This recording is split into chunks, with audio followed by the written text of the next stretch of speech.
This podcast is in association with the Blast Wingshooting Kennels, the Rush of the Flush Hunt Club, and is sponsored by American Natural Premium Dog Food, B Mountain Knife Works, and the National Bird Dog Circuit.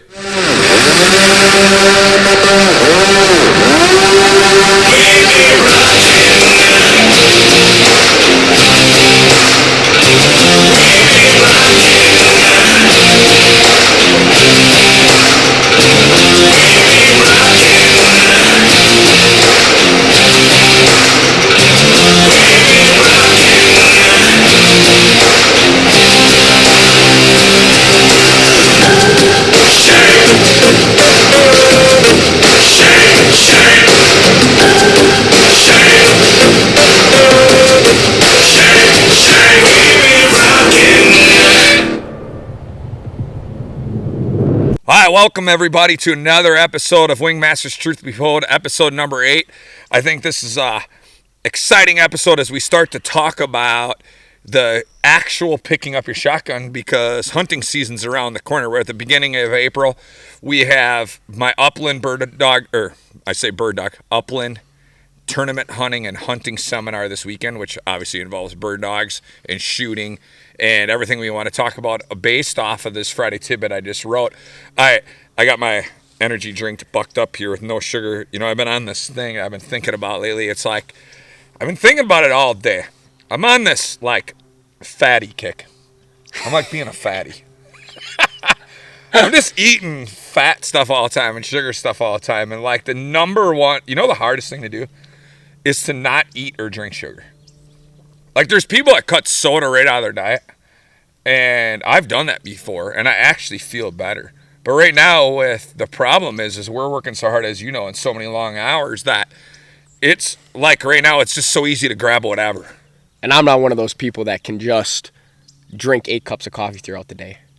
Well, that means you'd have to drink nothing. Yeah. Water. You gotta. But like, you know, like there's people like Sean. Sean can drink coffee all day. Yeah. I can't drink coffee all day. I'm too young to drink coffee. I haven't drank a freaking cup of coffee in my life. God, is that stuff gross. So I went on this kick. I'm like, God dang it, man. I need to lose like 15 to 20 pounds. And it starts with like taking a week off of sugar. You know, that's probably the hardest addiction of sugar, if you think about it. If you look at the science behind it, it's actually an addiction. Yeah. Caffeine, sugar, it can actually be an addiction. Yeah, it's actually an addiction for me to get like a strawberry malt right now, or to grab a pop or a sun drop or whatever. And when you quit doing it, I mean, it requires some self-discipline, because you're like, man, all I really got to do is if I really just listen to myself and listen to myself talk in any of my teachings on the discipline of getting better at something, that's all I got to do with my nutrition. But apparently right now I just want to be a fatty or something.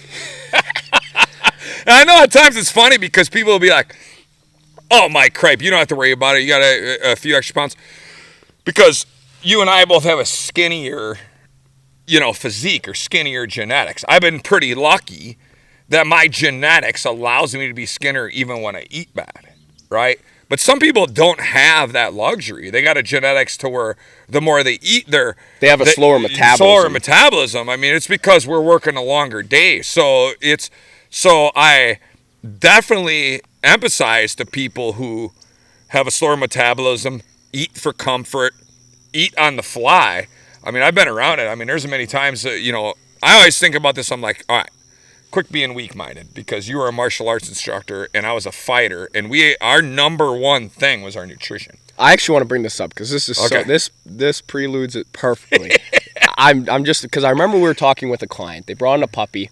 It was on the skinnier side, and they said, well, we've been feeding exactly what they say it's on the bag. Now we're talking about metabolism in dogs. So this is perfect for if you're following the instructions on your dog, you shouldn't be doing that on the bag, because not every dog the same. One might have a slower metabolism and one might have a faster one. You need to feed it by how the dog looks, not what it says on the bag. So some of our dogs, like Chaos, he's getting 6 cups a day. He's getting a full bowl. Where now you got Whisper, who gets about 2.5 to 3 cups. Right. And that's all she needs. Lucy, who gets 2.5, 3 cups. Right. Cowboy gets 5. So it's each. I don't even know what the bag says on the back for any of the dog food. You go by how the dog looks, because each dog has a unique metabolism to itself. Right. Let's dive right in this, as long as this segued in. So the general idea of losing weight in humans is your body weight right? Times, what is it, 10? Yeah, somewhere around there. Anyway, you have like 2,000 some calories a day just to maintain. Yep. Your resting metabolic rate. Yeah, resting metabolic rate, right? Okay. And then how you're getting those calories. So, like, for example, you might go drink a pop, do whatever, and you might have 1,000 calories of junk, right, for your energy level. And so all of a sudden, then at lunch, you ate something else crappy, a piece of cake and something else and something, little protein. Now you're already at 2,500 of worthless calories to try to keep you energetic throughout the day. Okay, so if you actually eat correctly, you'll actually eat less a lot of times. All right, because it fills you up more. Because it fills you up more because your nutrients are absorbing better because you got better quality of nutrients going to your body and better quality of calories in order to keep your metabolism. You want to hear a cool research study about this? I'm ready. Yes, bring it up because I need some of this. This is pretty crazy. So a guy intentionally gained weight and he wanted to prove that. And I'm not saying that it's everything because some people have unique conditions where it doesn't allow with their metabolism. They can't take off weight. But on average, this guy gained weight and he wanted to prove that just calorie intake can cause you to lose weight. So he gained this weight. He found out, he did these tests where it found his resting metabolic rate. And he actually ate crap like for the duration of when he was losing weight. But he ate it in terms of calorie-wise, and he still ended up losing weight. Yeah, that's amazing, and that's great, and that's good to know because then a person who's trying to lose weight doesn't have to give up everything. Nope. Because that's what everybody thinks. That's what everybody thinks, and that's actually a great thing. Well, be a little bit before your time, and some people know us. I would say a little bit before your time. You'd have been a kid, but you ever hear Super Size Me? I have not. Okay, because this is great because your generation heard of it. What they did is the opposite. This guy ate McDonald's for 30 days straight. Okay, everything McDonald's. And he found in McDonald's is basically poisoning you. Okay, he gained like 35 pounds, and then he went to the doctor each. By week 4, the start of week 4, the doctor says to him, right on the video, they're doing a whole documentary. It's called Super Size Me. It's probably on Netflix right now. I think it is actually, or on some documentary. You can find it somewhere online. By week 4, the doctor says, I don't know what you're doing nutrition-wise. He's not telling me what you do, but you need to get off of it because you're in hazard right now of killing yourself. Holy crap. So that's that size of there because you were literally eating nothing but processed junk, greasy foods that had no proper fats, and you're actually killing yourself by eating McDonald's. So he, for 1 month, by the time he was done, he was slacking. In order to feel better, he'd eat more McDonald's, and he decided to go to McDonald's and buy everything and supersize himself, and it's called Super Size Me. Some of you people know this. If you've never seen it, you got to see it. It'll open up your eyes. That is crazy. But this is just a segue, and now let's go back to what you were saying about the dogs. Yes. Okay, this is actually a huge topic, and I don't want to dive in this far because the subject I want to get on is about the tidbit, and we could get into a whole podcast about this. But let's answer your question quick. The guidelines of the bag are just guidelines. Rarely do we follow them because of the metabolism in which the dog's energy level. If we're following them, it's not on purpose. It just happens to be. Correct. It just happens to be that way. We're giving the dog the amount according to the way their body looks. So we don't want them to show, you shouldn't see ribbage in terms of that it looks like a skeleton. You should see an hourglass from the front to the back of the hips. And the ribs should be covered but slightly visible. All right, so if you guys are wanting to know the weight of your dog, and you err on the side of the dog being a little 2 or 3 pounds overweight, but the hourglass in the back. If the dog is straight from the front to its back hindquarters, okay, then you're way overweight because its waist is way too fat. And it'd be the same as a human if all your fats are on your waist.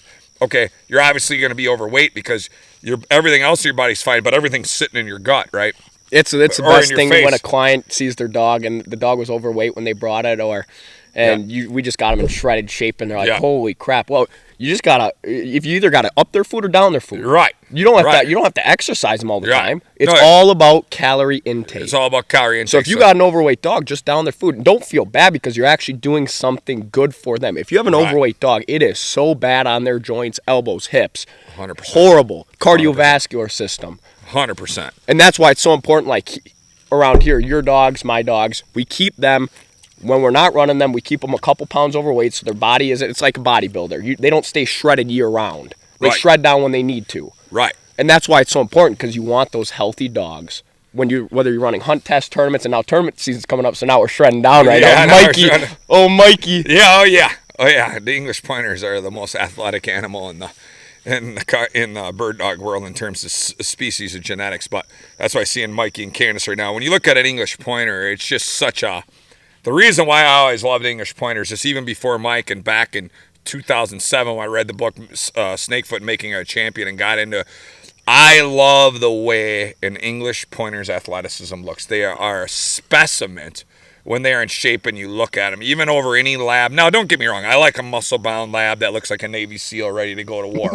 Don't get me wrong. Which is back to my analogy. These guys, I was talking to this guy over the weekend at the hunt test, and he's like, and one of his clients, because he's a pro trainer as well, and Brandon Menard, I believe is his last name, and he's from Louisiana, and he's actually not far from where I stay in Louisiana, so we talked about training gear. He's a great guy. I was talking to him because I seen him at 3 hunt tests this summer, and he had a client with him that was helping him at his trailer, and he had a South Dakota shirt. I said, oh yeah, that's where you're going to see me this fall as soon as I get done with this dog trainer. I said, I'm a crazy rooster chaser is what I am. This is what you're talking about, my passion right there. And he said, well, I'd like to do that sometimes. We duck hunt a little bit, but I've never been out west. I said, here, let me put it to you this way. I said, I like to have my English pointers out on the fence line, and I send out my Air Force. Okay.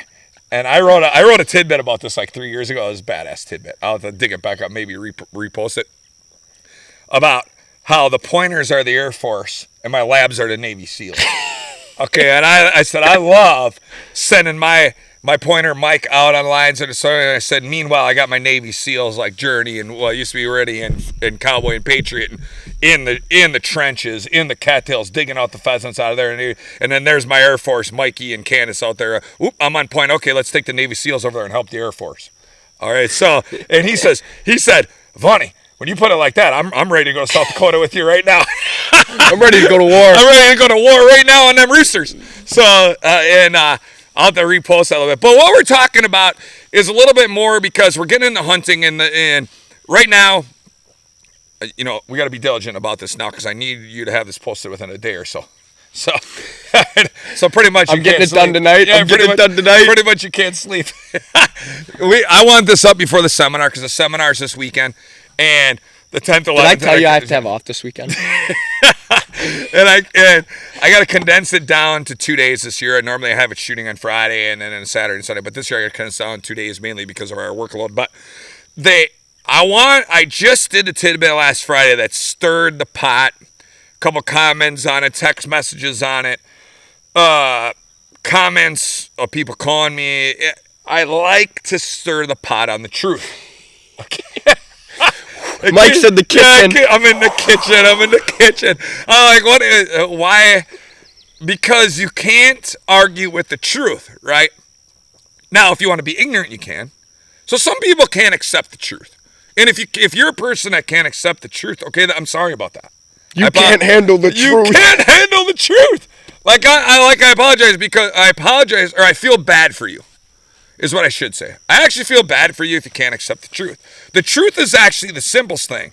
You want something complicated as the secret. Most of the truth of life, of anything, is the simple little things that add up together that require action and discipline. If you really, all the successful things nowadays that you watch online, all these reels, what do they tell you? Get to work. Get action on it. Write down small goals and then big goals, and write down a big goal and go from the big goal to the next goal. Write down phases of your goal and write down all the way to weekly goals and go all the way down to a list of what you're going to do all the way up until the big goal 5 years from now. I mean, that's basically how I'm building Wingmasters right now. We are in the baby version of this podcast. We are in the baby version of Wingmasters Online Academy, right? Of training videos. People just dying right now because they're already wanting the material that we're talking about and already wanting the material when I'm putting on the little snippets of what we're filming.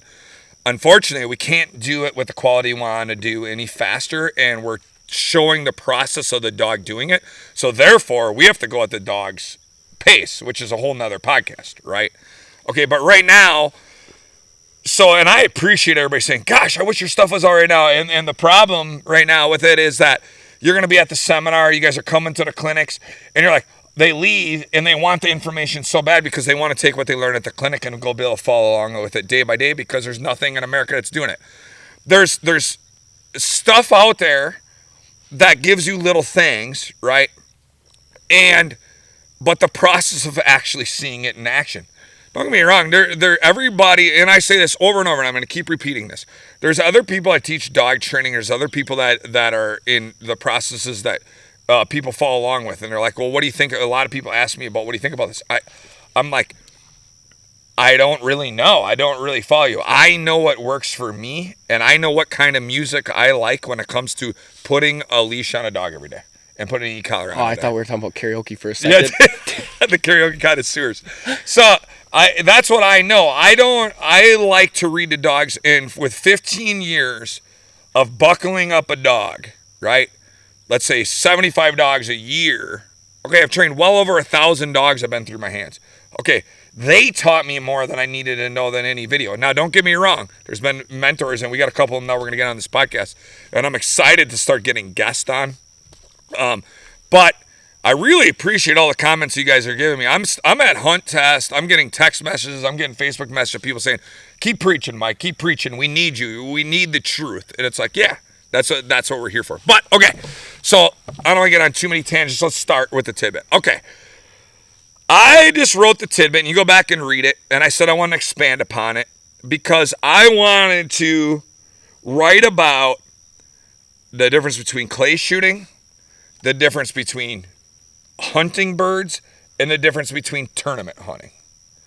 And I want the mentalities and the processes of people to understand why I think tournament hunters are the best wing shooters in the country. And us tournament hunters, I was thinking about this yesterday.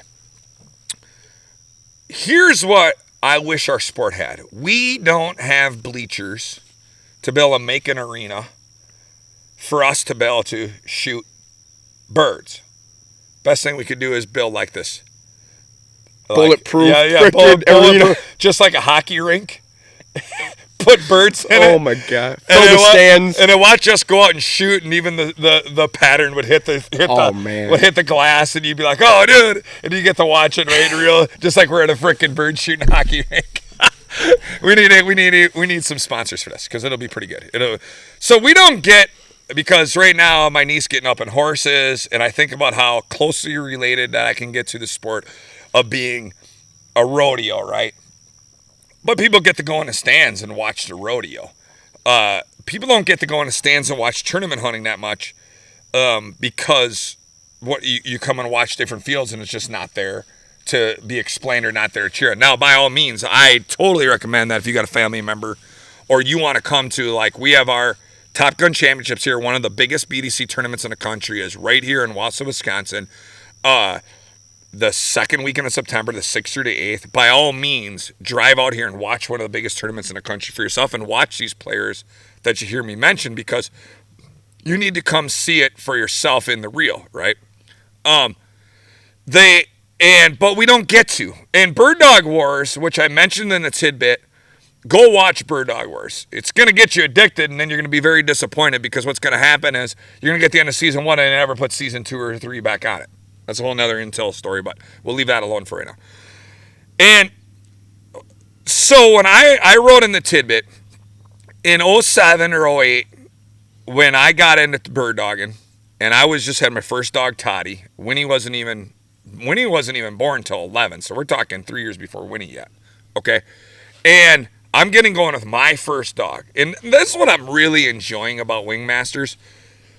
You know, talk about constantly, like I've been working on, living in the moment. Don't like that Mark Lamb podcast I told you to watch. What a rocking podcast. Yeah, what a rocking podcast. The Sean Ryan Show with Mark Lamb. Mark Lamb for president.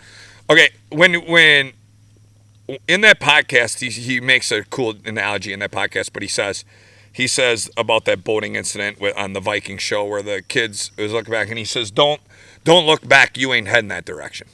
You ain't going there. Don't look back. You're not going there. And that's what I feel like right now. Don't look back. Wingmasters is going forward. Don't look back at past things. Don't look back. We need to keep looking forward, and you need to do that in your life anyways. Because if you keep looking back, you're gonna feel worse about the future. So I'm constantly trying to. But I actually have had to go back. Wingmasters is making me do this right now, and it's cool because I'm actually going back to have to relive my feelings from 15 years ago about how frustrated I was to not have any way to learn. And there's another good story about this, but I had to hodgepodge everything. And like I talked about in other things where Tim Samelstead and I are driving in the truck, and our truck conversations between tournaments and losing was what was teaching us. It was teaching. But had I had a mentor like I did in martial arts or something to tell me the right things to do, boy, it would have saved me a lot of headache and stuff. So now, and there's living proof of that. Yeah, there's living. Craig, Tony, me. Yeah. Where we had you. Hey, don't do that. Hey, why are you doing that? I'm like, why are you doing that? Why are you doing that? I never thought about that. Yeah, so I'm able to now, the best tournament hunters in the country, it basically came through what we now coin as Wingmasters. One of Wingmasters when I was mentoring those people.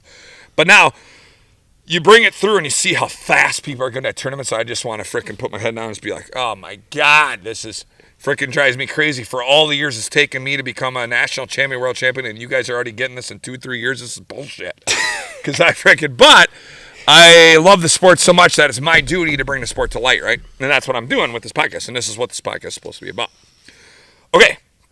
So, with that being said, I'm bringing out the tournaments factor of why there was nothing to look up to. So when I'm going back to my start of this, was I got nothing to look up to. I turn on Outdoor Channel. There's a bird hunting show on. All right, I watched the bird hunting show. It shows guys going out and shooting pheasants. At the end of it, there's a shooting tip of the week. That's some bullshit, something with a clay tip thing. And I'm like, well, that didn't help me. And then I'm watching. I'm like, boy, that's enjoyable. I love going out pheasant hunting. I love bird hunting, but. So there was no like iconic bird hunter that like I followed. That like you would go online. Like think about it like, oh my God, I mean just think about Michael Jordan's The Last Dance. I mean, I could rewatch that like 10 times over. And Michael Jordan being an iconic basketball player that all of us can learn something from in his life, right? Okay. And you think about any sport, there's something iconic, right? Well, in bird hunting, nobody had nothing iconic. And that's kind of what I've been building. It's like, listen, I'm here to even be and I know this is going to be maybe boasting a little bit, it's to be iconic in the bird dog world to help you because for the time frame, because there's nobody to help, nobody get to where you're at. So that's what Wingmasters is about, is to bring to light something that's underground, basically, right? So when MMA first started and I was involved in it, the iconic people started off with like Tank Abbott. Okay, that's one of them. Hoist Gracie was the biggest impact UFC had. Gracie Jiu-Jitsu, Brazilian Jiu-Jitsu now. Okay, that was the biggest change in the martial arts world in 1993. Okay, later on you had Chuck Liddell and Tito Ortiz and Ken Shamrock. Okay, all those were household names. Now your household name is Conor McGregor and Paddy the Baddy and, so it goes on. So there's always like a sport iconic. Well, there hasn't been much in our sport because we don't have... And I hope the BDC can bring it back. We don't have any tournament hunting on TV anymore. The thing that made bird hunting for a while was that the only organization that ever put tournament hunting on and bird hunting on TV as a sport was the National Bird Dog Circuit. It was called Bird Dog Challenge at first. And that's what I saw in 08. Okay, well, I saw Ken Neese, I saw Craig Steinbach, I saw Bertie Birkenholtz, I saw Jeff Lacker, I saw Dan Cathcart, I saw Dan Soika. Okay, these guys were guys that I started looking up to because I'm like, these guys are badass with a gun in their hand, and they're badass bird handlers, and they're adrenaline junkies on bird dogging. They absolutely love it. So now this tidbit has spiraled because I said tournament hunters are the true wing shooters of the country. And I'm fine to stand in the face of the music of this because now somebody's going to tell me that the clay shooters are the number one in the country, okay? Somebody's going to tell me that a TV show host of a bird hunting show is the number one bird hunting in the country. And I'm going to say to all of that, what is tournament hunting truly about? Where did it come from? The same as what I was talking about in Hunt Test. Oh, you got a badass dog? You're a badass with a shotgun in your hand? Let's see. Let's see. Let's put birds out in this field on the same playing field as everybody gets a chance to. You all get to watch. If you don't get to watch, if you're sequestered, if you're unsequestered. And let's do it. Let's see. Let's see who's the better bird dogger. And now, when you go to any tournament in America, the level of players right now is the highest. And even Dan Cathcart and Bertie Birkenholtz said, don't get me wrong, there's maybe more players in the past because tournament hunting goes up and down in waves. they said, but they've never seen how grossly sick of how good the people are nowadays. They said nobody ever never put this much effort into it of what they see nowadays. And part of that, before I came into it, one of the most iconic tournament hunters, and who probably was promoting the sport the same as I am now before I got into it, was Craig Steinbach, and I'm excited to get him on the podcast because he's a badass, and he's a badass wild bird hunter, he's a badass grouse hunter, he's a badass dog trainer, and he still is in the standings in the BDC and in the country the number one bird dog tournament hunter ever. Did he have? I never asked you this. I don't even think I ever asked him this. Did he have labs back then, or was he always running? He actually started with Springer Spaniels. Did he have some rockin' Springers? He had some rockin' Springers. And then he went into pointers, and then he turned into a living of making pointers. But we'll have him on a podcast, and that'll be a big one. So he's been iconic in the sport. And if you're in tournament hunting, you heard of Craig Steinbach. If you're in tournament hunting, you heard of Bernie Birkenholtz. I mean, if you haven't, then you haven't tournament hunted much longer. And you're talking about on the pointing side, right? If you've been on the flushing side back in the day, you heard of Ken Neese and Dan Soiker. Probably if you're in the flushing side, you heard my name. You heard of Dan Cathcart. Okay, you heard of Jerry Brost. Okay, you heard of these type of players that are the highest level on one side or the other. Now you're hearing of Tony Peterson and Craig Anderson and yourself and Tim Samuelstead and and many other players. But I'm just throwing people off the top of my head. I know people get all offended sometimes. Well, you didn't say me. Well, I'm just saying what I'm saying off the top of my head right now. Okay, but let's not get off subject too high.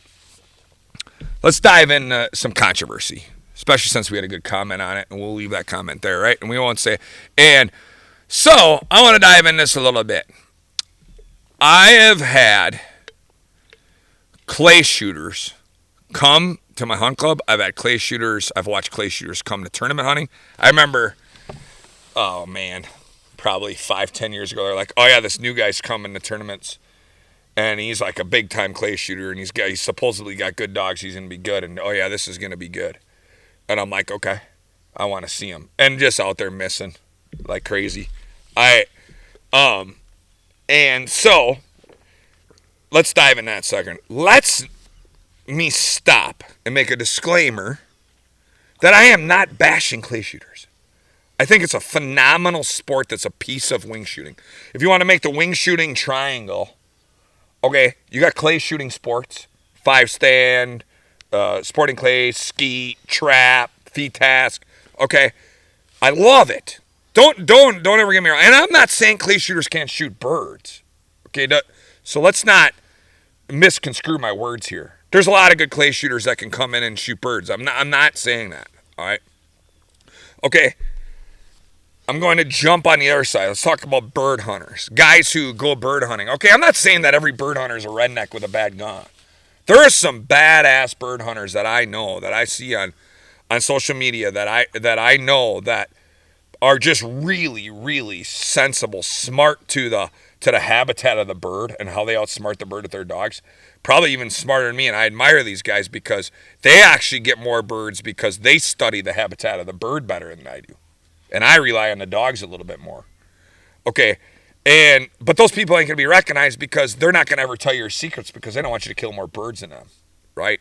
So, but I admire the heck out of them. I put in my tidbit that you get the opposite side where you just grab any gun, you go shoot, you don't even choke, and you go shoot, and if I kill a bird today, I'll be great. Well, I see it a lot because that's a lot of hunt club mentality people. They come to my hunt club and they're like, well, I've really never done this before. I just grab my dad's shotgun and we'll see what happens, all right? And I'm kind of like, yes, I agree with you. Your percentages are pretty low. But then, don't get me wrong, I want to make another disclaimer. There is some badass wild bird hunters that I love to jump on their coattails and just jump in the truck with them because they got some smarts to them about years and years of chasing their bird of choice, their species of bird. And they understand it at a really high level, habitat-wise, dog-wise. And some of those people believe that an actual untrained dog is a little better based on, I want the dog to outsmoke the birds and I'll just be in the right place to shoot, because they feel that sometimes training is a hindrance to the bird that tries to outsmart the dog, because a well-trained dog actually isn't using its bird smarts, it's using its training smarts. Okay, very good point. Another good podcast, actually. Okay, and I'd be happy to go down that trail sometime. All right, or that rabbit hole sometime. Okay, Then you got the bird hunters. So let me go. The clay shooters, the bird hunters, high and low, recreational, high end, right? Then you got tournament hunters. And tournament hunters are so underrated. And this is something where I could really go on a tangent. And I could really you could get me fired up on this deal right now. Because I had so many people in the hunt test world, in the field trial world, and in general, even in high-end hunt clubs where these people are rich, these rich guys that are uppity at a hunting club that think that they're at a hunt club, golf course, country club, and that they somehow are more uppity. And that tournament hunting actually just is running on a bunch of rednecks sitting around and smashing birds off their gun and shooting them, and they don't even care about. It's like, no, you actually got a real bad idea of it. You're just seeing the adrenaline of the sport. And yes, of course, everything's a bad apple. There's bad eggs in dog training that make us look bad. There's bad people, like this. If you're a hunter, let me just throw this out there. Don't leave your damn carcasses in a ditch. God dang it. Don't make us look bad. Eminem, a bad apple will spoil the whole orchard. That's true story. It can ruin it. It can ruin it. Yeah, thanks for putting it in there. Thanks for freaking quoting our boy. All right. So then, and you can ruin it for everybody. Okay, there's that in tournament hunting too. There's guys that are in tournament hunting, they have bad attitudes and spin their truck out of parking lot. But trust me, it happens at a hunt test too. Idiots that spin their tires out because they thought they got a bad deal, but can't look at themselves in the mirror. Okay, say the quote again, Alec. Do it again. So Eminem said in his most recent album, he said, a bad apple will always spoil the orchard. Love it. Okay, that is a badass quote that we got to hang on to this whole podcast. Okay, and that's going to be in tournament hunting. People have downgraded tournament hunting since I started, and because I came from a hunt test background and field trials and high-end hunt clubs and tournaments, I'm here to tell you that if you were to tournament hunt, it's high-end individuals in tournament hunting that take their tournament hunting as serious as anybody takes a field trial, a hunt test, a wild bird, hunt club, wild birds and hunt clubs, right? So tournament hunting is the bottom of the triangle, or however you want to adjust the triangle. Wing shooter or clay shooters, just bird hunters that never shoot clays but just go bird hunting, okay? And tournament hunters that bird hunt for sport to show that they're a high-end bird hunter, okay? All right. I would say 5, 7, 8, 10 years ago, the sport did have a bad reflection on it. There was probably more people drinking and partying. There probably was more people being disgraceful to birds. There probably was just more of a redneck backyard thing to it, right? Okay. Well, nowadays you don't see that. The competition and how the BDC has reinvented how fair the playing field is now for tournament hunters. You cannot afford to be an idiot and be off your game to win a bird dog tournament anymore, no matter where you go in this country in the National Bird Dog Circuit. Bed by 8 o'clock. Yeah, you gotta be in bed. If you go and decide you're gonna have one fun night, well, then expect the next day you get your butt whooped because you got to be on top of your. How many times have you said? If you're not on the top of your game, somebody else will be. Yeah. You can't afford one mistake. You can't afford one mistake of how good it is. And I enjoy that because that makes me wake up each training day and want to be better because I know I'm going to have to go against these guys, right? And so let's keep the triangle going with a tidbit so I don't go off on tangents. All right. And why this is leading up to the seminar. There's hindrances to everything on what you do. So let me go back around the triangle real fast. There's tournament hunters that never wild bird hunt, which is crazy to me. But there's also hunt testers that never hunt, right? There's clay shooters that never hunt. They travel the whole country being the best clay shooter, but they never go out and bird hunt, which the actual clay shooting games were designed to bird hunt, right? Okay, there's bird hunters that never shoot a clay. There's bird hunters that never do an upland bird dog tournament. All they care about is grabbing their shotgun and fall and going bird hunting because that's their. So the nucleus of this was actually going bird hunting, right? Yet both sides are far-fetched from the nucleus of it. So I'm a wild bird hunter. I love the wild bird hunt. I love the sport of wild bird hunting, which is tournament hunting. I love the other sport of bird hunting, which is clay shooting, right? Okay. don't take your games for making you a better, excuse me. I want to make sure I say this wrong because I almost said that wrong. Your games can make you a better bird hunter. All right? Both games can make you a better bird hunter. All right? Tournament hunting wraps it all together in precision. So it's a precision package of being a bird hunter. And I'm going to say that by the fact that of these three things. You have to be a shotgun expert and how to kill birds, not clays. Okay, that's something we're going to talk about. And you have to be a hell of a, if you don't train your own dog, then you have to have your dog trained, and you have to be a hell of a handler of how to handle that dog in the field to put you in the right opportunity to shoot birds, which is what we're going to mainly dive into in this podcast. All right. And then you have to have field awareness. You have to know where you're going in a field, which is wind, cover, direction, cover changes. And that's in tournament hunting, and that's in wild bird hunting. I think you said that perfectly, because I was going to say intellect, handling a shotgun, and handling your dog in the field. Perfect. That's exactly what I was thinking. And that's where tournament hunting brings it all together. Correct. Because you can take pieces from each of one of those points of the triangle. But when you go to tournament hunting, now all three pieces will come together, and you need all three if you want to win. Yeah. So I wrote this quote that said, in the tidbit on Friday, that said, when you're wild bird hunting, you may go all day or you may work all day to wait for the perfect opportunity, okay, to shoot the bird. All right? And that's true, because they might flush out of range, they might flush behind you, they might outsmart the dogs. You're waiting for that in-range bird to give you the perfect opportunity to do it, okay, if for a bird. And not every bird's a perfect opportunity, so you're waiting for the right time to shoot your three roosters. Let's just say, let's stick with the roosters because you got Sharpies and grouse and everything else that you can hunt, but let's just stick with rooster chasing because it's the number one bird hunting venue in the country for upland, right?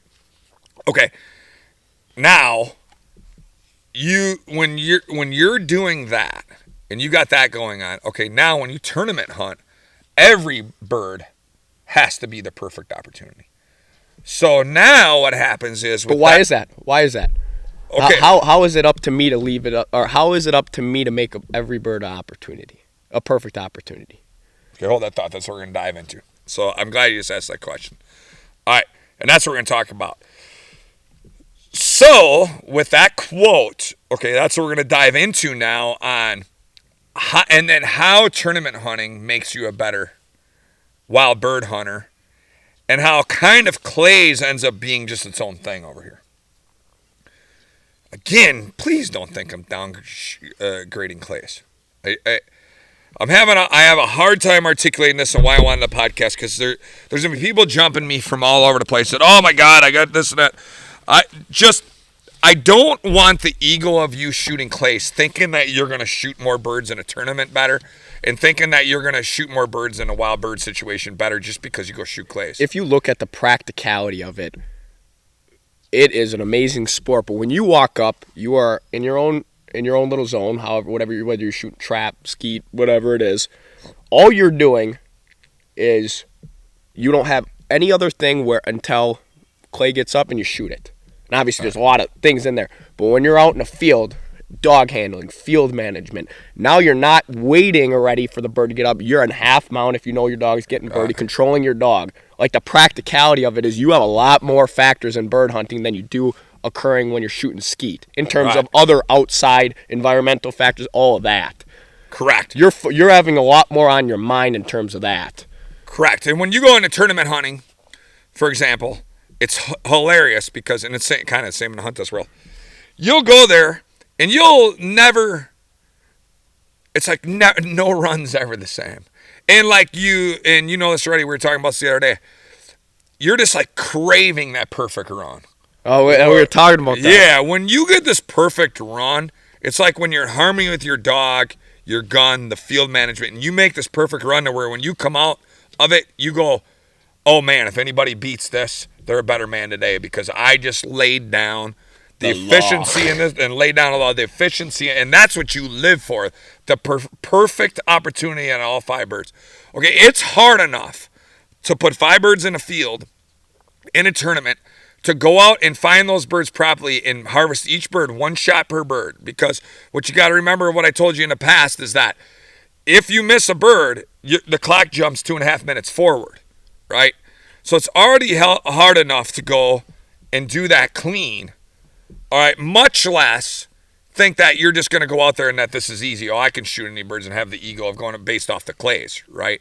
Okay, so I'm picking on the sporting aspect of it, of clays, because, and the reason why I'm picking on things is because at my seminars, I got the seminar coming up this weekend, I teach you the reality of what it takes to kill more birds in a field. All right. So let's paint a picture leading up to this right now. Why I want to do this podcast and why I've been on it right now. Why tournament hunters are the #1 wing shooters in the country. All right. And I just said with my quote of the perfect opportunities. Okay. We are experts on putting the dogs in place, and we are experts in anticipating, based on how our dogs make game, how that bird's going to fly, and the anticipation of that bird flight as that bird's getting up to where we're 1 step of it based on how our dog made game on that bird. So you've said it a couple times, and I've noted it, but I just want to make sure that everybody that's listening, and you correct me, jump in if I'm saying anything incorrect, but when you're talking about wing shooting, you're talking about tournament hunters being better wing shooters in terms of harvesting birds. Not that who can go shoot the best, who's the best clay shooter or anything like that. It's harvesting birds, shotgunning, dog handling, all that. So when you say wing shoot, I just want people to understand that that's what you're talking about, because I feel like this could also get misconstrued in terms of somebody might just say, well, they're not a better shot than me in terms of, they could be thinking skeet, they could be thinking anything. Well, that doesn't make them just a better shot than me. This is taking you're saying for wing shooting, it's taking everything together, harvesting more birds. Would you agree with that when you're saying wing shooting? I just want to make that clear because you keep saying wing shooting, and I want to make sure people understand that. 100%. You just said it perfectly. Yeah, I want you to understand that this is about harvesting birds. I don't... Because this brings it to my point that I was thinking about was, well, somebody can flip it if they're not understanding what exactly you're talking about, what your tidbit, and say, well, why don't you, one of the top tournament hunters right now, come and shoot clays with me? Right. I know I'm going to get my butt kicked. I'm not the best at shooting clays. Right. And clay shooters know they're going to get their butt whipped because they're not the best at handling a dog. Exactly. And as long as we're on the same page, I respect you, you respect me. Exactly. I just don't agree with that. If you're a #1 clay shooter, you can come shoot birds. And I don't wing shooting. Wing shooting, you're right. And I don't agree with the fact that I also agree the flip. I don't think wild bird hunters are just going to go beat you in the clays. I'm just going to respect you and your respect to sport. But we're talking about just what you said. I'm going out to harvest more birds. Okay, well, nobody harvests more birds than tournament hunters. Okay? Because tournament hunters shoot actual birds, okay, at a minimum once a week. Well, let's take 30 seconds and do this. All right. You go to 6 super majors, say you max out on all your runs, and say you get to the finals. Most of them. I mean, just on the pointer side, you got 20 birds, okay? Make it to the finals, you got 40. Flushing side, same thing. So now you're between 50 and 80, depending on whether you make all your finals or make some finals. 50 to 80 birds a tournament. Well, say you go to 6 super majors. You know, if you have, if you're on the low end because you're not going to make every dog in the finals, you got 50 birds, and you go to 6 tournaments. Well, that's 300 chuckers you shot just in tournaments. Yeah. Just in tournaments, that's 300 birds, not counting wild birds. Right. Well, how many is a clay shooter shot in terms of birds? Right. You know, and that's just tournaments. And then that's 300 reeds. Or what'd you just say, 300, right? Yeah, if you're going on the low end of 50 birds in a tournament. Yep. We'll just use that number for now. It's fun to use these mathematics. So that's how we get in this, the statistics. And you go to 6, and that's just super majors. I'm not talking about the mini tournament. You're right. Okay, and then you take that's 300 birds, okay, that you've shot. And that's 300 reeds of a dog. And that's not even including any of the puppy ones. So now, this is a fun thing. I bet, on average, between training birds and tournaments, I bet you and me are shooting over 600 birds a year. Chucker. Over. Yeah. Easy. Probably 600 to 1,000 birds. Because I know I shoot 15 a week just for training dogs. If you have a dog in here training, he's an upland right now, I'm shooting him a bird every week. Right. We're quartering. So you're over 600 birds just in that year of tournaments, training birds, and all that. 6 a.m. That's no wild birds yet. If you actually want to get good at wing shooting, like, let's just spill the beans a little bit. If you want to get good at it, all right, you need to pattern your gun, which is what we'll be talking about this weekend at the seminar or clinic. Okay. And then you want to get yourself a bird supplier where you can buy birds at wholesale, and you actually want to buy birds and either go to a hunt club, join a hunt club, which is the number one way to do it. Okay. Russian if you Russian to flush hunt club. Or if you have your own land, okay, or if there's like even some of the trap clubs are sportsmen's clubs, and they let you buy birds and have a field that you can go take your dog into. So, or a lot of hunt clubs have a practice field that say, hey, you can buy birds from us and just go practice, right? You want to go shoot birds over your dog in a training aspect. So meaning like, I'm going to go out with a four-wheeler or just walk birds out. I'm going to go plant 3 birds in this field. I'm going to put them in areas I know, and trust me, you're going to be like, oh, what's the sport of that, Mike? I go put birds out there, and I know right where they are. Trust me. You can put birds out in the field and forget where they are real easy. Because you'll walk out there, and also you'll go, where did I walk? I mean, when we're trying to train a dog sometimes, if we don't flag them, we'll go, was it on this side of the path, or was it over on this side? Was it in that clump? Trust me. I got to do it. And you need to go out and shoot birds. I've been in so many conversations leading up to the tournaments right now of guys going, I got to get better. I'm going to the clay sort. To me, that's pretty elementary. I'm going to go shoot a bunch of clays to get better for tournament hunting because you're in too much. Okay, now don't get me wrong. Mounting your gun, bringing your gun to your eyes, the fundamentals that I even teach on clays. Like I bring the clay thrower out at my seminars for a couple specific things to get you to mount better.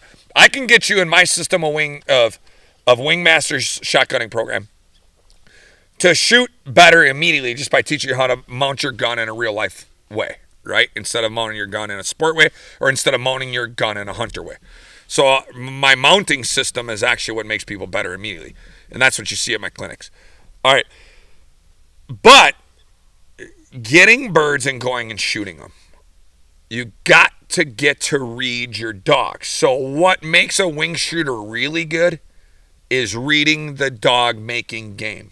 And you're going to say, what do you mean? So here's what happens. All right, I want to stop on this subject. Here's what happens. Even when I'm guiding people, it's crazy. Or when I'm teaching people or whatever. The dog gets birdie, which means if you're wondering birdie, maybe you're new to this. Okay, and if you're new to this, I need to explain it to you because it's a podcast. The dog's ears go up and his tail starts going crazy, and he's walking right into the bird because he smelt the bird. He's like, warm apple pie. That's a bird. And he goes running in and he's trying to catch the bird. A true flushing dog was with it the intent to catch. Okay, meaning they're going to go in and flush it hard with the intent to catch.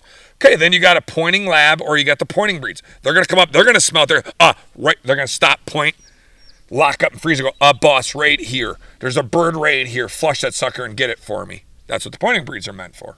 Okay? All right. We'll stick with the flushers for now. We can do a pointing podcast another time. All right.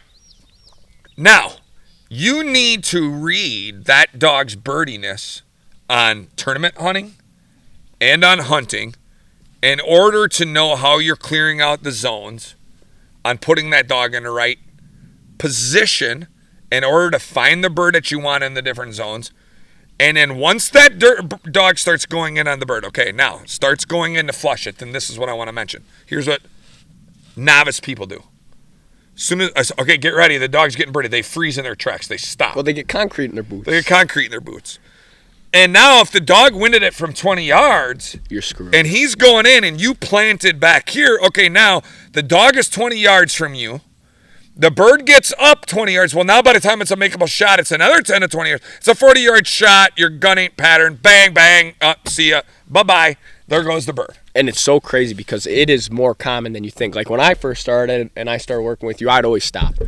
Yeah. I'm on that dog's butt. Yeah. I'm walking up. I'm like, I don't care where it is. I'm going to follow him right on his butt. A tournament hunter or a good bird dogger, okay, and we're talking about flushing again. When a dog starts making game, they actually accelerate to the dog. Could you imagine doing that in wild bird hunting now with pheasants? Where, like, when he would track it 100 yards and you stopped 100 yards Oh, back. God, I was screwed. People ask me this all the time. You actually just jumped on a tangent. May as well slide over to that tangent for a second. People ask me this all the time. I don't know what to do to control my dog. She keeps tracking these birds down and going to flush out. There's only 2 things you can do. Pull them off the bird and bring them back and go to the bird together. Or whistle sit them. And if you don't have the whistle sit, then you got to advance the dog's training. God, I'll never forget that time when we were in Iowa with Chaos and Cowboy. And that rooster got up. How many times did we pull them off? Probably 8, 9 times? Yeah, we pulled them 8, 9 times. They were weaving and they were tracking, weaving. And then I kept saying, Alec, as we were moving forward and we were walking as fast as we could and sometimes even trotting, being like, okay, pull them back, pull them back, pull them back. Okay, we need to pull them all the way back from the range because if it pops, we ain't going to have a chance to shoot it, right? Okay, now let's move forward with them and release them. Then they start weaving. Pull them back, pull them back, pull them back. And then we know we're going to come to a pinch point. And once we get to that pinch point, now go ahead and be right there. And that's when we got to the corner. And that's when we dumped that rooster, right? And it ended up down in a trench and the dog. But it was 9 times. But it was like 9, 10 times we pulled them off, right? Cowboy and Chaos doing it together, father, son, working this bird together. Okay, that's the only choice you got. Those dogs Chaos happened to not have the whistle sit. Cowboy happens to be but a pointing lab don't work when you're tracking a rooster. Okay, because it's not sitting still. And so we didn't have the whistle sit in combination between those 2 dogs. Yep. So we couldn't have one dog whistle sitting and one dog freaking running. So we kept pulling them back. When I had King, Journey, Winnie hunting together, and I'd put them together, right? And I'd blow the whistle. King and Winnie would sit and honor each other, or Journey and Winnie would sit and honor each other. So then I could whistle sit them out 40 yards in front of me, move up, release them, let them keep tracking and keep moving out. And that's another gorgeous thing. I don't have a greatest whistle sitting dog. Now Chopper's another one, Ackley's another one. Okay, these were good whistle sitting dogs that you can whistle sit them. You'd be surprised how much you like it, because once I put on Chaos, it's the best thing I ever did. Mm-hmm. Those are only 2 ways, all right? And I have people tell me, oh, the dog keeps going and flushing the birds out of range and I don't know what to do. You didn't train this dog right. I'm like, do you have an e-collar? Yeah, use it. Bring the damn dog back. Well, he doesn't listen on vibrate. You don't listen on vibrate. Okay. Why don't we give another tidbit here? I don't know. I'm hitting the collar. He's not coming back. Yeah, you got the damn thing on vibrate. Okay. When the dog's out in the field, their adrenaline goes up. When their adrenaline goes up, the dial on the collar goes up. It's that simple. Okay, well, at home, I can hit him on 1. Yeah, because there's no adrenaline. You got him in the backyard. When he's on the cocaine of a bird, to get him off the cocaine, you're going to have to probably turn that sucker 4 or 5, probably. Yep. Sometimes you got to turn them up as high as they go in order to get them off when they're in hot pursuit. Okay? But that doesn't matter. And they go, well, I don't want to shock him off a bird. Okay, well, I admit, if your dog's trained wrong, then you'll shock him off a bird, and that's not good because your dog's trained wrong. So there's a whole nother rabbit hole we can dive down. But let's leave that rabbit hole alone for right now. If your dog's trained properly, you got to use the e-collar to pull him off, and then when you move up, you let him regain the track. All right? Okay. So now when it comes to tournament hunting, and you're going in, all right, we have to make 5 perfect opportunities, right? So we have to, when we're entering a zone, and we're going to clear out a zone, we enter the zone going in with the dog. If the dog gets out of range, we hook him back around and bring him back into the zone.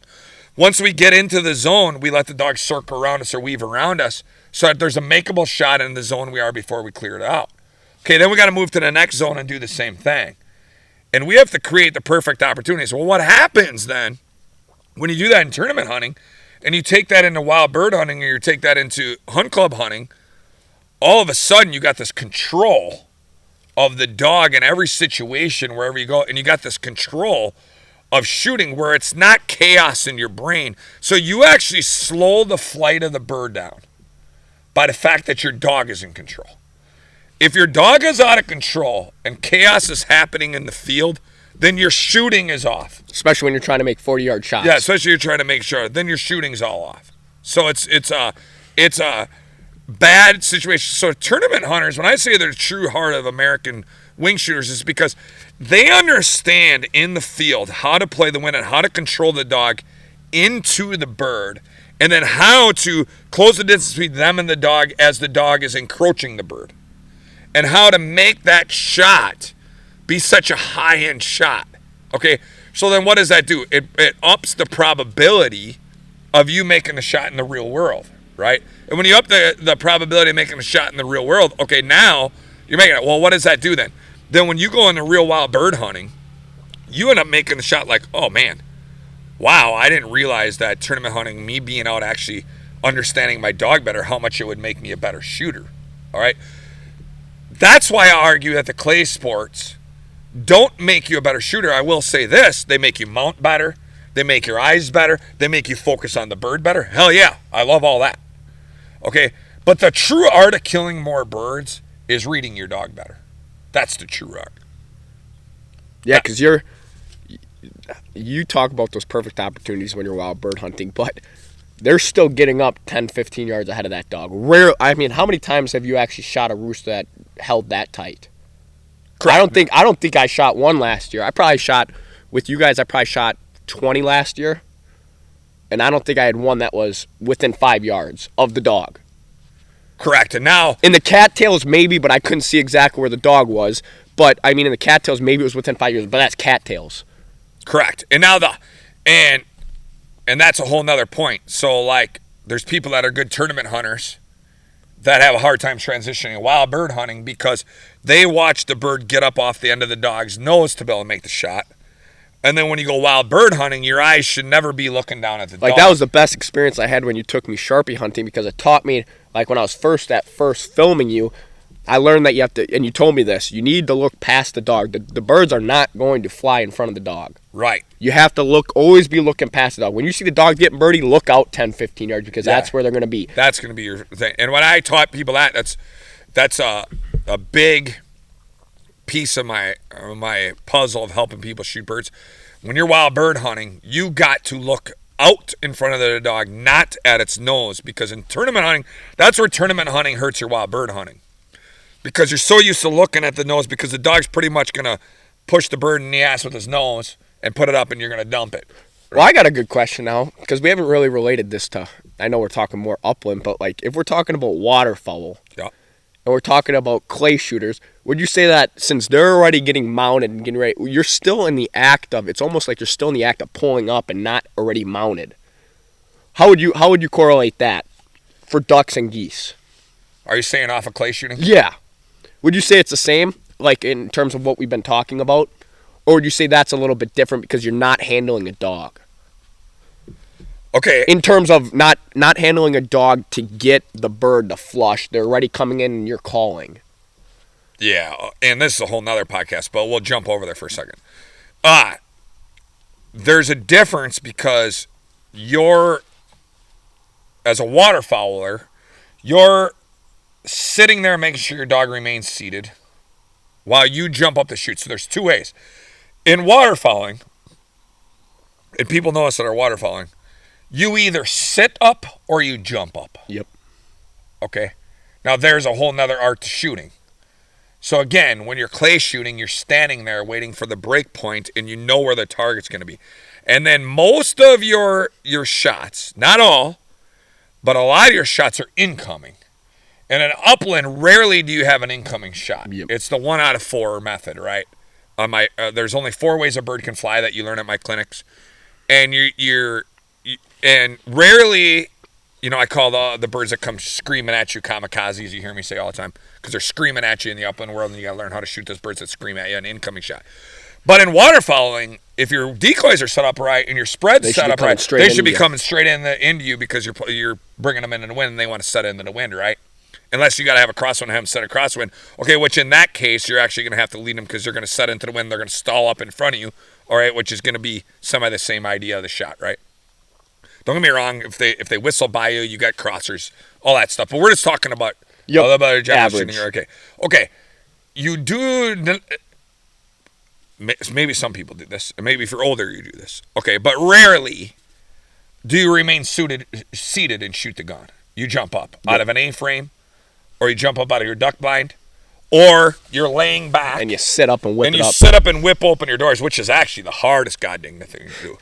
The hardest thing to do is shoot out of a gosh dang goose. And then that's also, since we're on this point, freaking controlling your dog in terms of like that. Yeah. Because that's one of the craziest things for dogs. Yeah. Because when 6, like when I was goose hunting a lot, 6 layout blinds freaking whip open, the dog's watching, and you got freaking ducks and geese coming 15 feet in front of them. Well, that's a whole nother podcast we can get on, and we've mentioned. No, I was just curious. I knew we weren't going to go in depth. I just was kind of curious on what you thought about that. But you're still, if you're running a dog, you still have to control the dog, and you're still not in that perfect mount right off the bat. No, you're not in a perfect mount off the bat. In fact, think about being in a layout blind for 1 second. That's miserable because you're laying there, and the gun's actually. Well, you know, like me, I have the gun laying forward, so you actually have the gun laying on your lap, per se, pointing out. The dog's to the right of you or behind you, and then you got to flip it open and then pick your gun up. That's a whole nother subject. Oh, yeah. Now, if you're sitting in the A-frame, I like it because you can actually get down and have your gun facing up. Okay, and then as you're jumping up, going to your You're mount, already halfway there. Yeah, you're already in mid-mount, kind of like your upland, right? In your upland work, as the dog's getting birdie and you're shuffling in, just before they shoot, your weight's actually on your back leg. And then right when it's time to shoot, your weight will shift forward as you're going into your mount. You'll actually end up equally balanced between your 2 feet, which is a whole nother conversation, okay, when you're at my clinics. And then you'll shoot the bird. And you being equally balanced in a circle of your footwork, okay, of shooting in an upland field, because that's the true, and that's a whole nother thing, because the footwork of wing shooting in the field versus the footwork standing in a box, okay, is completely different footwork. So my footwork I teach at my clinics for you shooting birds is completely different because your footwork's going to be within a circle or within a triangle. I was just going to say, the freaking triangle relations. Yeah, the triangle relations to it, right? Okay, now what your feet need to be set up as you're mounting your gun. So if I was to teach you to punch and kick in martial arts, I got to tell you how to step, because if you're actually to punch somebody, it's your legs that punches somebody. You push through your foot, through the ball of your foot to punch somebody. If you were to punch somebody without your body, your arm would just stick out, you know, like an old Tin Man or something. Okay? So you actually, when you throw a punch, you actually have to push your body. When you mount, you actually have to push your legs and push your body into the mount. So your legs and your footwork actually put you in a proper mount, right? Which is not talked about much, your footwork. It's always talked about the mount instead of footwork. The reality of it is your footwork is actually more important than the mount. Now, don't get me wrong. The mount is equally important as the footwork. I don't want to get myself caught up in there where I get in a whole nother subject. So these are the things that I teach at the clinic so you can see the realism. If you don't see the realism, you're having a hard time putting your mount with your footwork. You're having a hard time reading the dog. You're out in the field. Your eyes are fixated wrong, and everything is all out of sync. I'm kind of curious. When you look at a clay shooter, and I could be wrong, so correct me again if I'm wrong, but when I've seen clay shooters at a trap club, they're leaning on their front foot, and they're like this, okay? Getting ready. Why do we not do that in an upland field when a bird's about to flush? Why am I... When we had conversations about that, when we look at pictures of us shooting, we're square. We're not 90% on our front foot, leaning in like this over, like I'm about to fall over. Why don't we do that, and what's the difference between that? Well, there's multiple answers to that, but let's go. Like when you say it's a big difference between, like, if you try and do that on a wild bird or upland bird, how it's not going to work as well if you're square up in your triangle or circle. Yeah, if you're in the triangle footwork or the circle footwork of the Wingmasters Shooting Program versus more of your weight on your front foot in clay shooting, which that's also another good topic you just brought up, because these guys are going to clay shooting and they're learning how to put more weight on the front foot, which is actually descending their barrel down. Okay, let me give you the simplest analogies on this without diving into a whole nother rabbit hole. It's because clays have break points. You're going to hear break points. Do birds have break points? And there's no break points. You know, it's because you know. So if you are going to, and any books you read about clays, anything you read about, if you want to be a high-end clay shooter, okay, they talk about the geometry in which they make that shot and the timing. And what would you say? Is it the physics that would be on all that timing and mass and speed and whatever? When it's ascending and descending, and once it's at that perfect vertical point. Yeah. They're experts at that. And it's awesome. And they can break down at 45 yards, it going 45 miles an hour, my break point's going to be right there over this. And then if you got to do a true pair, you got to quick hit that break point and then bring your gun back down and be over at this break point, because now you're shooting pairs. Okay? Now that's some serious science to how your gun is going to be positioned to do that. Okay, in the real world, when you're bird hunting with a dog in front of you flushing the birds, all right, you don't have that science available to you to preset your brain to shoot that bird. So you have to operate out of your subconscious. And not only that, do you want to just touch on the acceleration and deceleration of that? Correct. Like, that's a big difference between clays and wild birds. Yeah, I was thinking about the other day, but I had a good conversation with that when I mentioned it in this tidbit about that, having a really good conversation with a really high-end wing shooting school guy the other day. And him and I are probably going to do some business together, maybe even do some clinics together, and he's excited to work with me, and I can't mention anything right now, but in terms of names. He said, yeah, Mike, that's great, but we can turn the level of the speed up on the trap to sometimes a clay's flying by you at 45 miles an hour. Okay, fair enough. So he's right. I forgot about that. So you can say, yeah, well, a bird is accelerating and a clay is decelerating. Correct. But at the break point you need to do in that clay, that bird might be going 40 or 45. It's only decelerating 60 yards over there. And you're not going to shoot at the break point, it's still accelerating. I gotcha. So that was a great conversation I had the other day because that kind of changed my mind. When you go to some of these courses, they'll set up these sporting clay courses, and if you go to a hard one, I went one of these. And they'll be like, this is one of the hardest courses, is because the trap placement on the clays and the speed of the clays and where your eyes need to go on it make the course really, really. And sometimes they'll put them in woods where you only got a 10-yard gap where you have to hit it. Where you have to hit it at that break point. Which, in those cases, I believe sporting clays and skeet and 5-stand are probably your best overall, like, closest to comparisons to shooting birds. So, again, I'm not dissing it. I'm just saying that you're doing unpredictability. So, yes. Now, a bird's going to get up and only stay at X amount of speed. Now, a bird also may get up and accelerate or decelerate. So, like, sometimes a bird will get up and jump your bail. It'll be going side to side, and it'll stay just there fluttering. Sometimes a bird gets up and is hanging there trying to decide. In North Iowa? Yeah. Over Patriot, where the bird sat up in the middle because the wind was crazy? Yeah, the wind is crazy, and it just sat there, and it's like, okay, I better shoot it now, because if all of a sudden it decides to take this wind, now I'm in a whole different storm, right? Okay, so birds sometimes give you an acceleration. Sometimes a bird goes up and gives you no acceleration. They go up, they stay there, and they actually sit there and hover for a little while, right? Okay, so you have to be operating your subconscious to know that I'm going to kill that bird at the anticipation point of its flight. So many times when we're killing a bird, we anticipate that it's going left. I'm just going to give an example. Here it is. It's coming up. It's making a left. I'm getting left. I'm meeting over at the left point. And right when I pull the trigger, it banks right. It's like, oh, my gosh. It changed the flight right in the middle, right as I pulled the trigger, and I shot right in front of it and changed the flight. And then I got to take my second shot to dump the bird and go, gosh, dang it. Okay, that happens every now and then, right? Okay, so you got that in real life wing shooting. So the correlation between the two that we're trying to talk about here is that, okay, yes, the clays help you, but birds in front of a dog is harder to do than just sitting there and knowing where you're going to shoot the clays. It's another ball game, 100%. It's another ball game. They help each other. One hand feeds the other. I don't want people to sit here and think that I'm like dissing clays, like never go shoot clays. No, I think clays, breaking a clay, gives a novice person confidence in the fact that they're getting their gun mounted right. Right? I think if you get a newer novice person to break a clay before they go shoot a bird, that's great because you're in a safe environment. There's no dog around. They don't have to worry about birds. They don't have to worry about the safety of other people. They don't have to worry about the safety of the dog. They can just stand here, watch the target, go, start shooting it. Don't get me wrong. That's a beautiful thing. That's how I like to start people. So that's when clays are really good, and I agree with it. I'm just saying when it gets to the level of somebody telling me that a clay shooter is a better bird hunter. Yeah. All right, no. Then you haven't been around tournament hunting and you haven't been with a true professional wild bird hunter before. But how do you gauge a true professional wild bird hunter?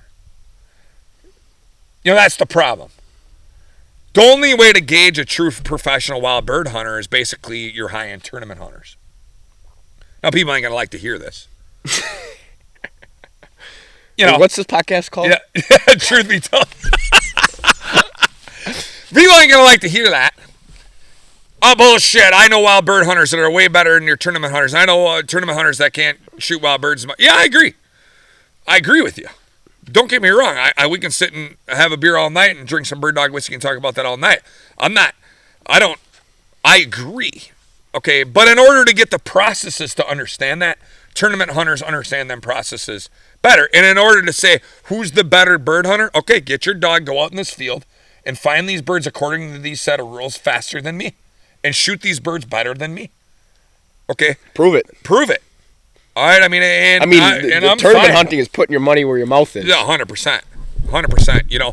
So it'd be the same as, so let's just go to this, you know, it's because, dang, we're going to talk until it's dark. Well, I think we need to touch on where we are because we didn't touch on it in the beginning. I think we didn't touch on it where we are. For people that are listening, they might be a little bit of we are literally in my brand new land, which is like a dream come true. Like, I bought my house and my place, which is just a nice working operation at my place, which is my 30 acres where my kennel and everything is, a small house, and okay, that's my place. My pride and joy is this 40 acres I bought 5 miles north of my house that's in the middle of nowhere with trees all the way around it, and I got my hunt club set up, and I got dog training, and there is absolutely no houses here. This is the future of the Blast CBD. That's right. Yeah, we bought it as an investment property. But and my pride and joy is not in material houses. Like, in fact, if you had a mansion in the middle of Chicago, good for you. I wouldn't even find no beauty in it. And if that's what makes you happy, that's fine. I wouldn't even find no beauty in it, no matter how many rooms you got, how much your castle is, how rich you are, how much you want to show me, how you got 8 different kitchens and 8 different rooms and a theater room. And it wouldn't. You take me and show me a good Texas ranch. Okay, you take me and show me a good Northwoods Grouse Camp. You take me and show me this land that I got right here. This is my pride and joy.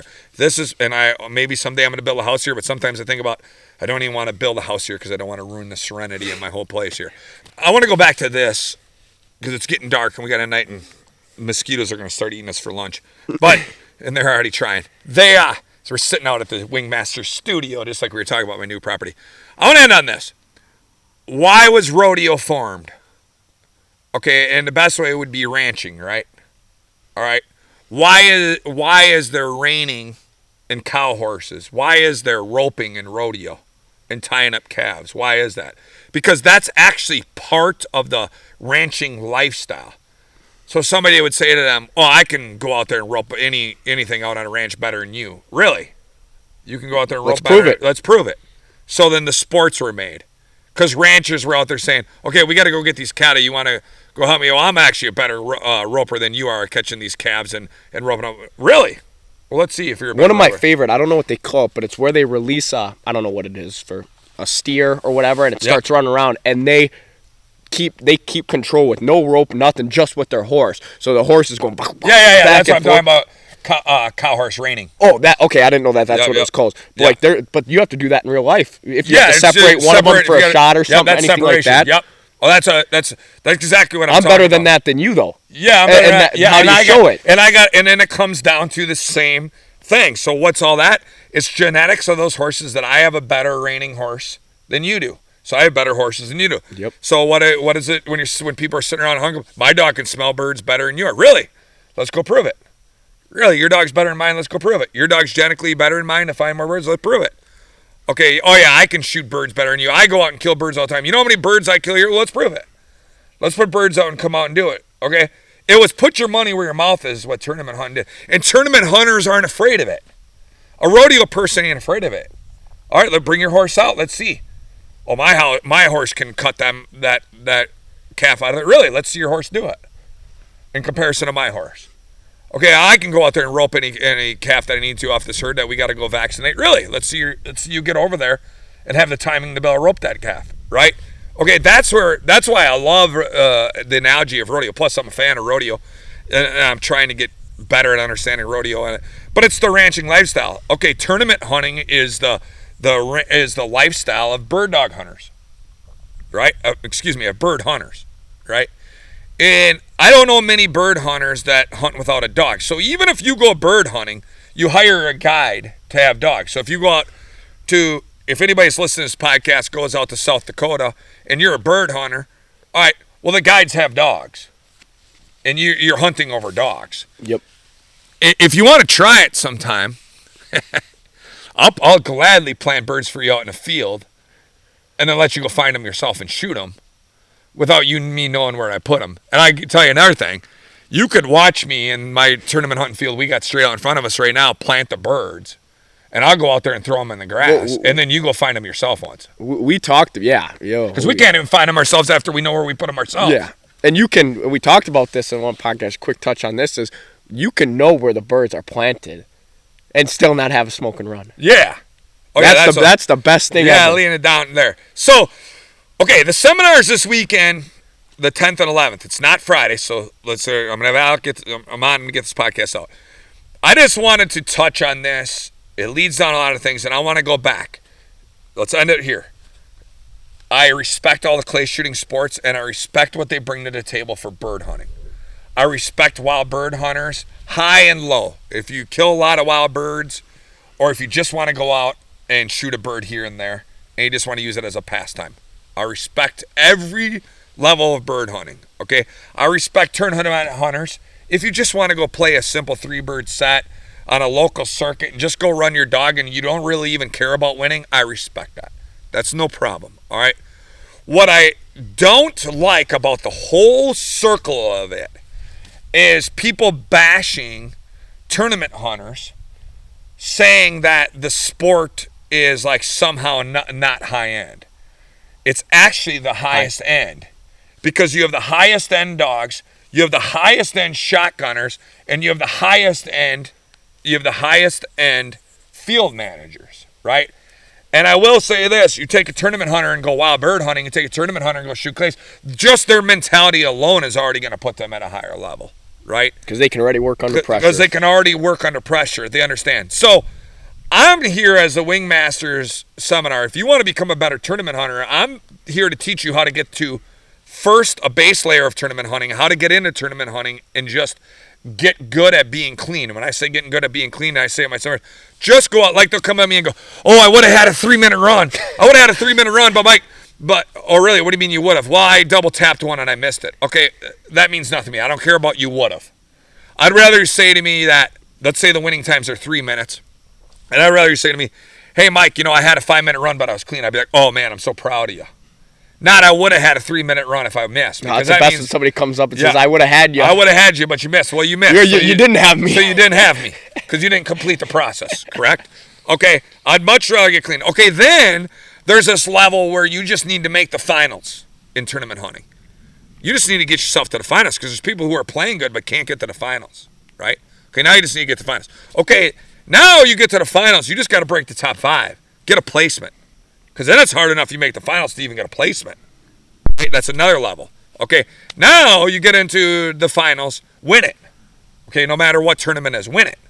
Okay, now go in. Okay, now you win it. Okay, now when you win it, it's like, okay, now I'm starting to win more tournaments. I'm in a winner's bracket. I win more than I lose, or I place more than I lose, right? So even let's say I'm consistently in the top 5 and I'm consistently winning. So I'm 1 through 5 almost everywhere I go. Okay. All right, now you're at another level of a tournament hunter. Okay, now go win a national championship. Okay, now once I started getting a little bit higher, where I'm like, yeah, I'm winning, I'm doing good. One guy said to me, you ain't nothing until you won the national championship. Well, I happened to win the national championship on both sides of the fence, which is pointing and fletching. Then I had, well, you ain't nothing unless you're a world champion. Well, I happened to win the world championships on both sides of the fence. And by the way, both sides of the fence, doubles and singles, not just taking my national world championship win off of a doubles, which means I got to gleam off of somebody else. Yep. I've won doubles national championships and worlds and nationals, and I've won singles and worlds and nationals, okay?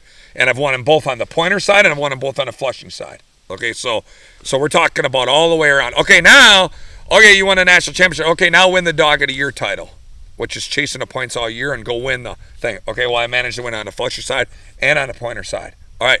Oh, Mike, you're sitting here bragging. No, what I'm sitting here telling you is the highest level to get to things. I put these seminars on to teach you to get how to keep going in the higher level of the sport. What has the higher level of the sport done for me? It's made me a higher level bird hunter. 100%. My intelligence of going wild bird hunting. Okay, then I'm surrounded by the best players in the country, and then I go wild bird hunting with some of the best players in the country. And it's amazing when we're out there wild bird hunting. And then it's amazing when we bring a new person with us and they're like, not getting birds in. We're all killing birds. Like, I can't shoot a bird. I can't get a bird. It's like, that's okay. You just don't understand the highest level yet. You're out here wild bird hunting with the highest level wing shooters in the country. So, it's dang near dark here at the Wingmasters This studio. was awesome. It was fun sitting out here. We got a little bit of a wind. It's surrounded. We had a couple side-by-sides drive by on their little road tour looking for deer tonight. But this weekend's a seminar. This is what what I have is my passion is to spread this nationwide. My passion of getting people to a higher level is wing shooting with a bird dog in front of them, right? It's not my passion to make you a better clay shooter. My passion is to make you a better bird hunter and a better tournament hunter.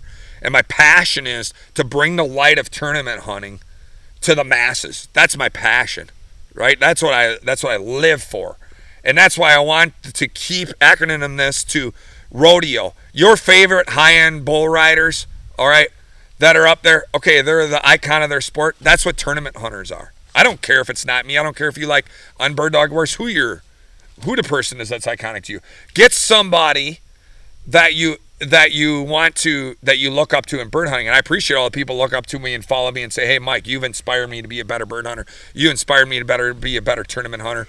You've inspired me to be a better dog trainer. You inspired me to respect my dog more. You inspired me to handle my dog better. That's great, because that's what I'm here for.